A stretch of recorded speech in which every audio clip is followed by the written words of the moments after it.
Personal Voice. Isang buwan na ako nagtatrabaho dito sa Triple W Corporation.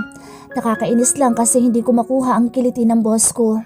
Lagi mainit ang ulo nito. Minsan pinagtitripan ako. Tsaka binabawi ko na ang sinabi ko. Puro utos pala ito. Timpla ng coffee, mag-print, ibigay ang mga papeles sa iba't ibang department kahit siguro pagtapo ng basuray ako pa din. Monday pa lang pero ang trabaho ko'y pang Thursday na. Yung coffee, ano ba? Wala kang sa sarili. Sigaw niya. Sorry po sir, ito na yung pinaprint nyo. Inabot ko sa kanya mga papel. Sabi ko, short, di ba? Hindi po kasi kasya kapag short. Ang tigas ng ulo mo. Mas marunong ka pa sa boss. Sabi nito at pinunit ang mga papel sa harapan ko. Where's my coffee? Gagawa na po. Napalunok ako. Wala talaga ako sa sarili ngayong araw. Pinatong ko sa table niya ang kape. Biruin mo, bababa pa ako sa 15th floor para lang ipagtimpla siya ng kape. Kumusta naman ako, di ba? Kailangan ko pang mag-OT mamaya. Aayusin ko ang lahat ng schedule nito para sa next week meeting niya. Hoy, te, wala sa sarili? Pinagalitan ka na naman Sir Wenard, no? Tanong ni Rai. Lunch na pala at wala akong ganang kumain. Hindi naman, may iniisip lang ako. Ikwento mo na kung bakit kayo naghiwalay ni Pops si Jared. Nakita ko sa SSS, sobrang pogi pala nun. Grabe, akin na lang kaya? Kinikilig na sabi ni Havina. Hindi ko pa pala natatanggal ang mga picture namin ni Jared sa SSS. Ay naku, mahabang kwento. Third party? Tanong ulit nito. Psst, tama na nga yan. Private matters na yan. Ayokong isipin nila na kawawa ako kaya nagsinungaling na lang ako. Hindi no, sadyang hindi na namin mahal ang isa't isa. Kaloko naman. Sayang, bagay na bagay pa naman kayo sa picture. Isang gwapo at maganda. Pilit akong ngumiti. Bumalik ako sa trabaho kahit anong tawa ko ngayong araw. Hindi ko pa rin maiwasang mag-isip. Did you get the documents to Miss Anna? Tanong ni Sir Wenard. Hindi pa po sir. Sorry po, nakalimutan ko. Ano ba? Kanina ko pa yun pinapakuha? Galit na sabi niya. Nakakababa man sa pagkatao ko na sigaw-sigawan ako, but it's part of my job. Kasalanan ko din naman kasi nakalimutan ko. Mabilis akong bumaba sa third floor para kunin ang mga documents na pinakuha nito. Ito po, pasensya na sir. Tom, anong oras na? Cut off na? Anong gagawin ko dito? Tinapon niya sa harapan ko mga papel. Isang buwan ka na dito pero hindi mo pa rin magampanan ang pagiging empleyado mo. I'm sorry. Sabi ko at pinulot ang mga papel. Nag-walk out ito. Bawal umiyak. Challenge lang yan. Pagkukumbinsi ko sa sarili. Habang nagpiprint, biglang nag-ring ang phone ko. Hello? Linda? Bungad ko. How are you? I have a good news. Masayang sabi nito. Wait lang, nandito kasi yung boss ko. Aakit muna ako sa rooftop. Sabi ko at sumakay ng elevator. Magandang rooftop dito. Smoking area ng ibang empleyado. Dito ang pinakamalakas na signal ng buong building. Anong good news? Nalilito kong tanong. Yung pinag-uusapan natin kagabi na baka mapaaga ang divorce paper mo? Alam ko mali, ngunit nakaramdam ako ng lungkot. Hawak ko na. Sa wakas, makakawala ka na kay Jared. Hello? Are you there? Thank you. Mamaya na lang tayo mag-usap. Pinatay ko ang tawag nito kahit hindi pa ito nagsasalita. Kaya balisa ako buong araw dahil dito. Parang hindi ko makita ang sarili ko na pumipirma sa divorce papers namin ni Jared. Siguro dahil hanggang ngayon, mahal ko pa din siya. Tumulo ang luha ko. I told you not to waste your tears. Napatingin ako sa lalaking nagsalita sa likuran ko. Sorry sir. Inabot niya ang panyo sa akin. Wag na po. Kahit papaano'y makabawi ako. Pagkatapos mo dyan, you can go home. Sabi nito at iniwan ako mag-isa. Kinuha ko ang bag ko at umuwi na. Wala ako sa sarili habang naglalakad papunta sa parking ng sasakyan. Pagdating ko sa bahay, umalik ako kay Jacob at kay Jamie. Mom, Tita Linda is here kanina. May iniwan daw siyang papers. Yeah? I'll change my clothes muna and I'll cook. Sabi ko. Dumiretso ako sa kwarto at nilak ang pinto. Pagkatapos, binuksan ang laman ng envelope. Divorce papers of Mrs. Hailey Choi and Mr. Jared Choi. Umiling ako. Hindi ko pa talaga kayang pirmahan ngayon but one day, sana'y makayanan ko na. Lumipas ang mga araw. Tila bumait sa akin ng boss ko. Hindi na ito masyado nag-uutos. More on pagtimpla na lang ng coffee. What is my schedule today? Tanong niya, mukhang good mood ito. You have a meeting sa Imperial Company at 2 p.m. Sagot ko, get ready. Napatingin ako dito. Po, kasama ako? Of course, you're my secretary. Masaya akong tumingin sa kanya. Nang makarating kami sa restaurant, hindi ko maiwasang mamangha. Lahat ata ng tao dito ay businessman. Umupo ako sa tabi ni Wenard. Bilib na bilib ako sa explanation nito. Imagine, at the age of 21, nakikisabak na siya sa magulong mundo ng pagnenegosyo. Ako, noong 21 years old ako, puro party lang ang inaatupag ko. Hinahayaan ko si daddy na magtrabaho kasi business niya yun. Mabilis na natapos ang meeting. Thank you so much for your time, sir. Sabi ni Wenard at nakipagkamay sa ka-meeting. Thank you, Mr. Wenard. Is she your girlfriend? You look good together. Namula ang pisngi ko sa sinabi nito. Nagkatinginan kami ng boss ko. He's cute. Bakit kaya wala pa itong girlfriend? Siguro pihikan. She's my secretary. Okay, thanks again. At nagpaalam na sila. Let's go to the office, but I'll go to the restroom first. Tumango ako at niligpit ang gamit ko. Tumayo ako at naisipang hintayin na lang siya sa labas ng restaurant. Akmang palabas na ako nang hindi sinasadya ng waiter na matalisod.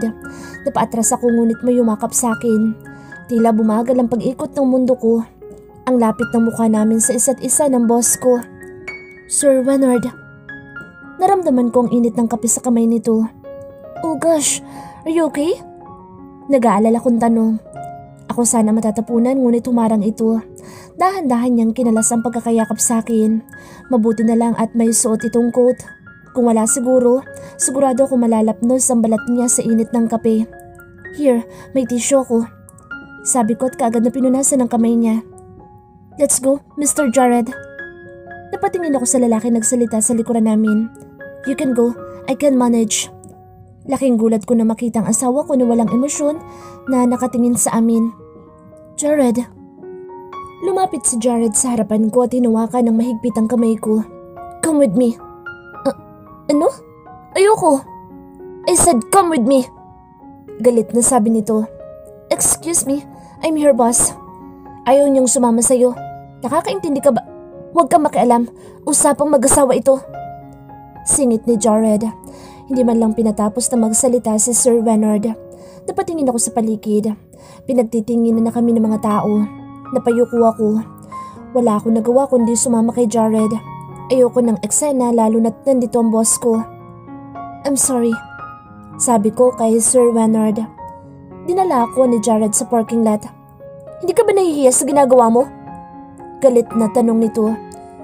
Anong sinasabi mo? Naguguluhang sabi ko. Alam mong hindi pa alam ng mga empleyado sa company na hiwalay na tayo. Tapos makikita ka nilang may kayakap na lalaki? Ano na lang sasabihin nila? Are you even thinking, Hailey? Bakit? Ikaw din naman kasama mo sa Dayan. Gusto ko siyang galangin bilang ex-husband ko pero paano kung ginaganito niya ako?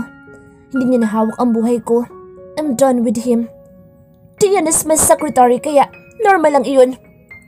Yun naman pala Sa'yo na rin ang galing. I am Mr. Wenard's secretary at normal lang iyon. Napahinto ito sa pagsalita. Tila may malakas na hangin na nagpatigil sa kanya. Next time, huwag mo ko ipahihiya sa harapan ng boss ko. Tumalikod ako dito ngunit nag-ring ang phone ko. Hey mom, why are you crying? Tinakbo namin sa ospital ang daddy mo.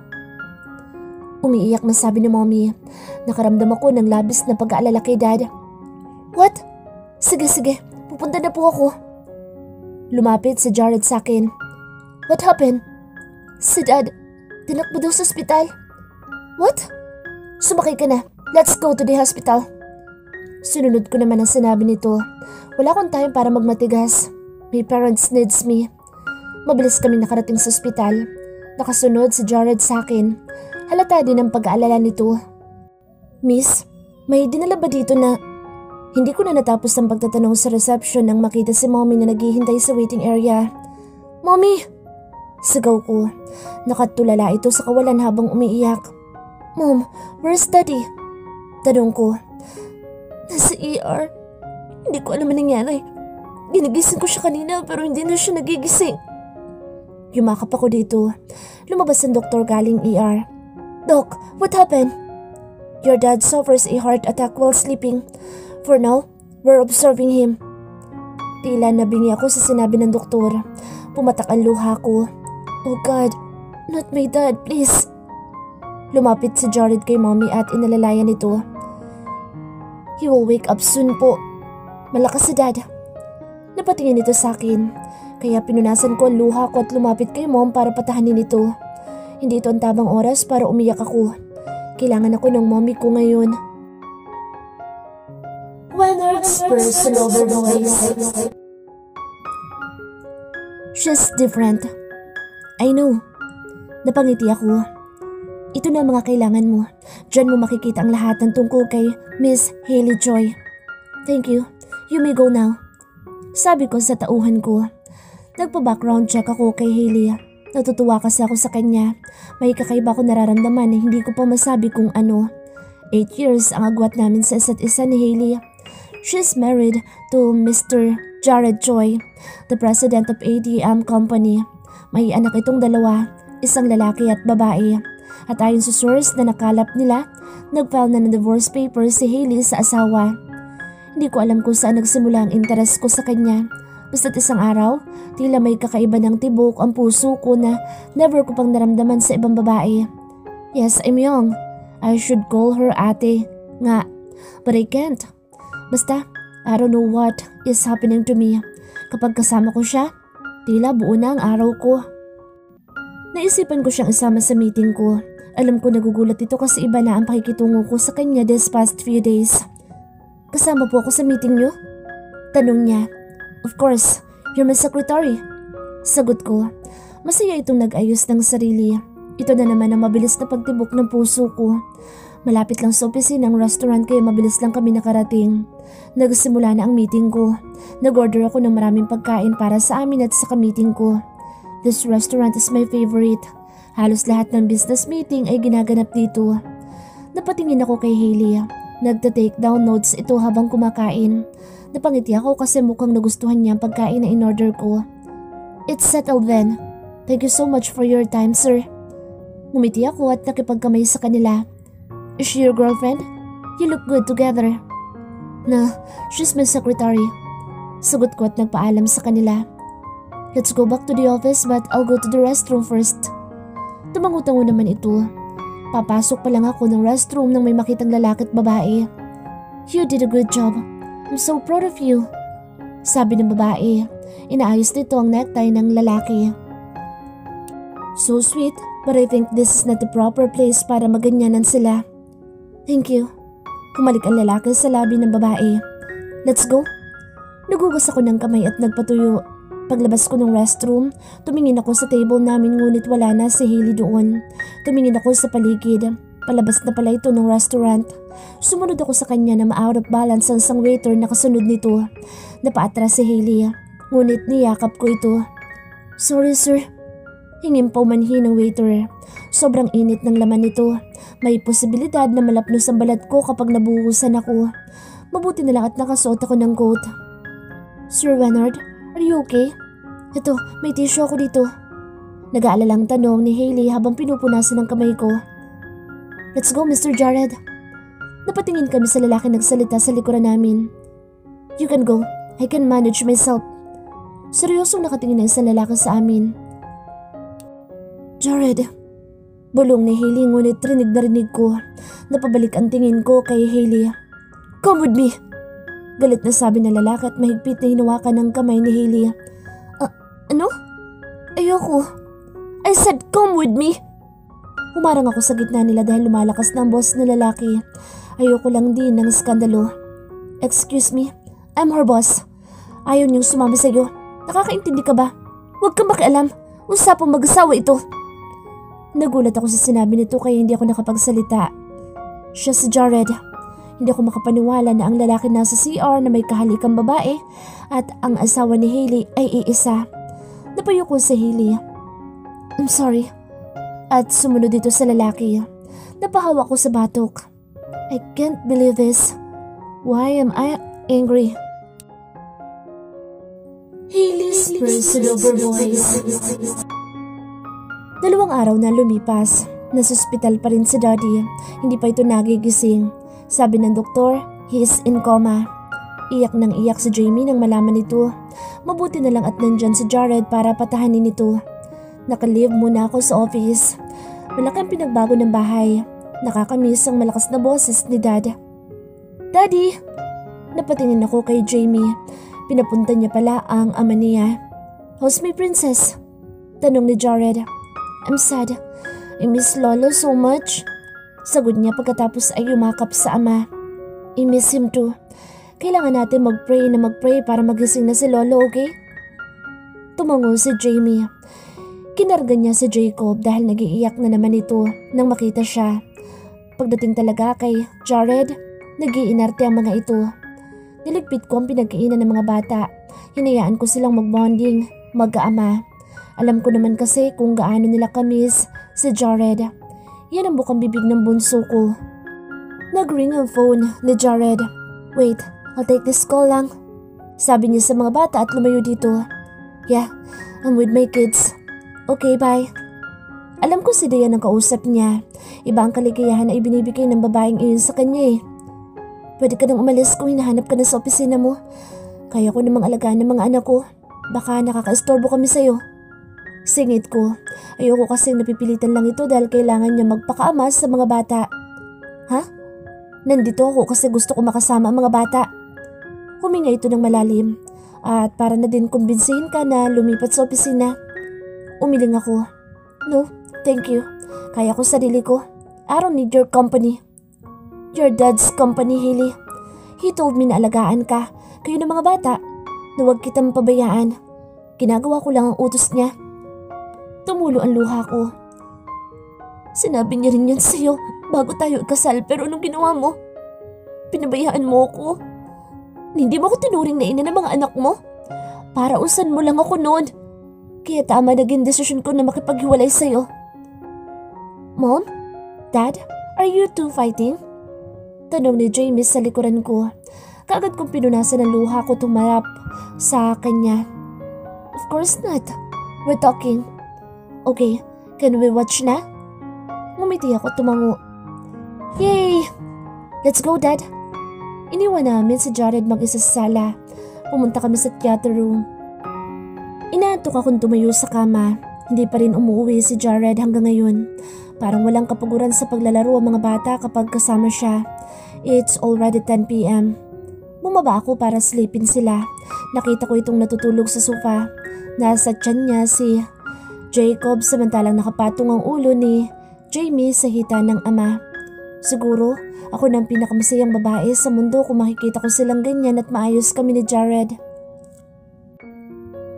Ilang araw pa ang lumipas. Nakita kong palabas si Dayan at Jared ng coffee shop. Halatang masaya sila. Magka-holding hands at ang lapit na mukha sa isa't isa. Kung titingnan mo si Jared, parang hindi ako nag-e-exist sa mundo niya. Wait me here. I'll get the car. Iniwan ni Jared si Dayan. Iskandalo talaga ang gusto mong babae ka? Pwes pagbibigyan kita. Lumabas ako sa kotse at hinarap si Dayan. Napalunok ito nang makita ko. Miss Hailey, the wife of Jared Joy, and you a whore. Isang beses ko lang sasabihin sa iyo ito. Stay away from my husband kung ayaw mo manghiram ng buka sa aso. Galit na sabi ko. Pinagtitinginan na kami ng tao. Ayoko ng skandalo. Eh di dapat una pa lang hindi ka na kumabit. Alam mong pamilyadong tao na ang kasama mo, nakikipaglandian ka pa rin o sadyang sinasadya mo kasi makapal ang mukha mo. Hailey. Napatingin ako sa tumawag sa pangalan ko. Lumapit si Jared sa akin. I thought you're in the office. Hindi mo sinabi na office na pala ang coffee shop ngayon. Please, pinagtitinginan na tayo ng tao. Umuwi na tayo. Sige, sumunod ka sa akin at ikaw, Hindi pa tayo tapos. Panduduro ko kay Diane. Let's go, Jared. Pag-uwi namin sa bahay, nagkasagutan pa kami ni Jared.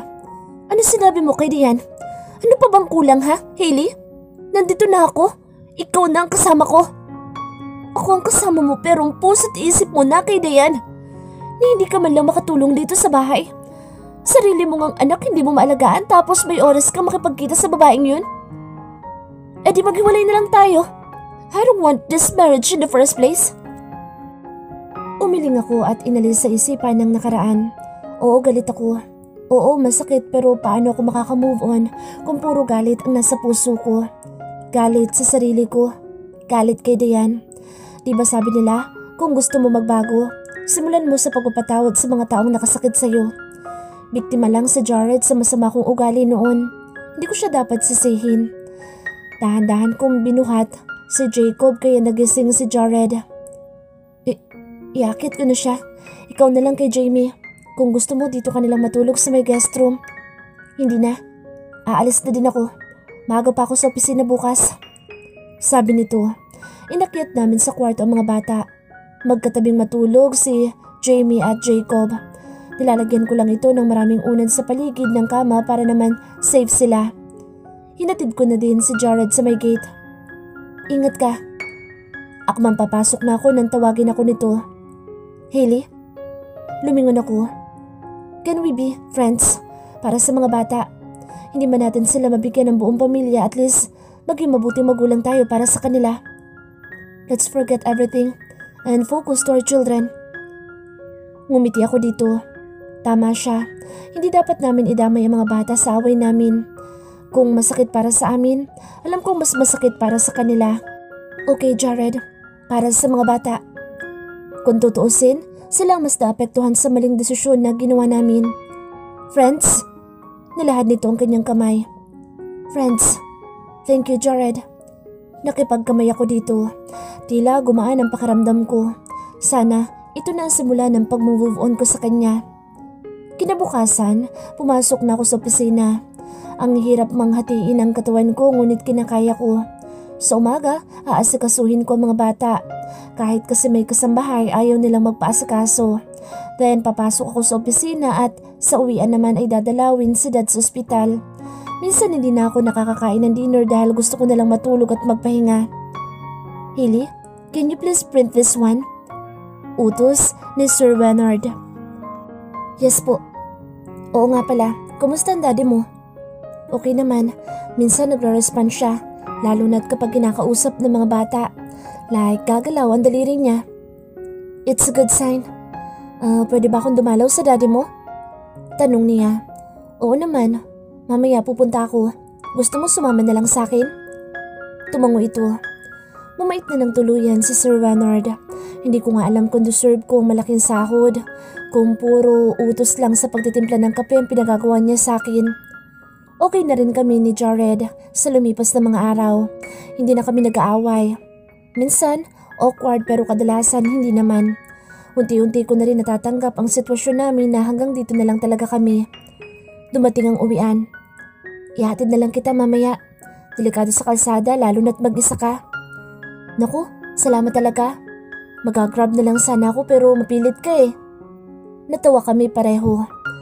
Nakarating kami sa ospital. Pinakilala ko siya kay Mommy. Tumagal lang kami ng 1 oras at hinatid na rin ako nito pauwi sa bahay. Salamat ng marami, Sir Bernard. I told you. Call me Bernard na lang. Nahiya kasi ako eh.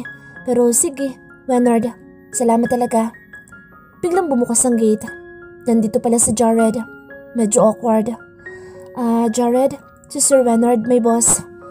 Si Jared, my ex-husband. Sabi ko, nakipagkamay si Jared at walang reaksyon na pumasok sa loob ng bahay. Magkasama kayo? Nope, umibisita lang siya para sa mga bata. Gusto mo ba ng coffee? Ipagtitimpla kita bago ko umuwi. Tumango naman ito. Tara, pasok ka. Asan yung mga anak mo? Tanong niya. Nasa kwarto na siguro. Pinagpapahinga na ni Jared. Ito, ubusin mo yan ha. Nag-usap kami about sa trabaho. Masaya siyang kakwentuhan. Akala mo, Kasing edad ko kung magsalita. I need to go home. Thanks. Hinatid ko ito sa labas. Bago nagpaalam, kumuway pa ako dito. I'm so tired. I need to rest. Humikab ako at naisipang umidlip na muna sa sofa. Total nasa kwarto na naman ang mga bata. Jared's Personal Voice. Inayos kong kumot ni Jamie. Humalik ako sa noo ng magkapatid. Nawala ako sa mood nang makita ko may pinapasok si Hailey na ibang tao dito sa bahay. Kahit boss niya ito, hindi dapat siya nagtitiwala sa mga tao. Yan ang turo sa akin ng daddy niya. Bumaba ako para magpaalam na kay Hailey at sabihin tulog na rin ang mga bata, ngunit pagbaba ko, nakita ko itong mahimbing na natutulog sa sofa. Nakabuka ang bibig at nakataas ang dalawang kamay. Napaghahalata ang pagod na pagod ngayong araw. Iiwan ko na sana ito, ngunit baka may makakita dito. Nakakahiya sa mga kasambahay na ang amo nila walang kaklas-klas sa pagtulog. Naisipan kong dalhin ito sa kwarto. Hindi ko alam kung saan ko ito hahawakan. Inangat ko ang ulo nito. Hindi talaga ito nagising hanggang sa nakarating ako sa kwarto. Dahan-dahan ko itong binaba sa kama. Unti-unti kong tinanggal ang braso sa ulo nito. Pinagpawisan ako dun ah. Nagkaroon ako ng pag-asa na matitigan ang mukha nito. She's so beautiful. Ang swerte ng mamahalin nito dahil all out itong magmahal. Hailey's Personal Voice. Hello sir? Bungad ko. Hi, hindi ka daw makakapasok today? What about our meeting? Importante yun. I'm sorry Leonard, wala kasi magbabantay kay Jacob. Hindi dumating yung nanny sa daycare. Hindi ko intensyon na hindi pumasok sa opisina. Naka-ready na dapat ako sa pagpasok ngayon pero nag-text ang nanny na nagkaroon daw ng emergency sa daycare kaya hindi ito makakapunta. Wala naman ako nagawa. Tinatawagan ko si Jared ngunit hindi ito sumasagot. Narinig ko ang pagbuntong hininga nito. Isama mo na lang ang baby mo dito sa opisina. Ano? Pero nasa rules and regulations po ng HR na bawal. I'll take care of them. Basta pumasok ka na. I'll wait you here in the office. Yes sir. Binaba nito ang tawag. Jamie, magbibihis lang ako. Pakitingnan mo ng kapatid mo and please, eat plenty. Inaantok na tumango si Jamie. It's already 8 a.m. May pasok si Jamie ng 9 a.m. sa school. Pagkatapos, dadiretso na ako sa opisina. Nakabihis na sana ako kanina. Kaya lang nagpalit ako nung nalaman ko na hindi makakapunta ang mag-aalaga sa bunso ko. Pagkatapos ko magbihis, inayos ko naman ang lunchbox ni Jamie at ang mga gamit na dadalhin ko para kay Jacob. Mommy, I'm done. Can you help me brush my hair? Yes baby, magbrush ka muna ng teeth mo. Nakaligo na ito at nakabihis na din bago kumain ng almusal. Enough with this, Jacob. Sobrang kalat mong kumain. Nagmamadali tayo baby. Ngumiti lang ito. Pinunasan ko ang bibig niya ng wipes at binihisa na. Sinuklayan ko si Jacob at pinasuot ng backpack niya. Let's go, let's go.